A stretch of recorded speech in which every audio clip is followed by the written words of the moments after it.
The vent system works in tandem with the wastewater system in the home.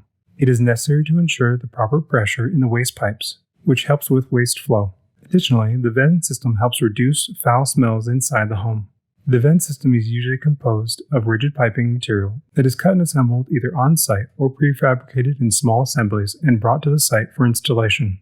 The vent system connects to waste piping.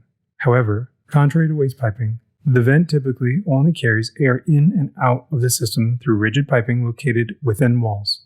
Though wet vents can also be found and consist of small portions of the waste pipe system that serve as vent while it carries waste.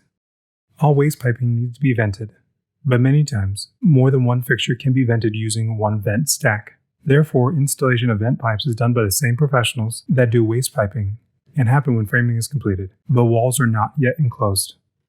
The exit point of vent stacks is frequently on roofs, as seen here. They are pipes that protrude vertically from the roof structure. Exit pipes are usually protected, so debris cannot accumulate inside and close the airflow.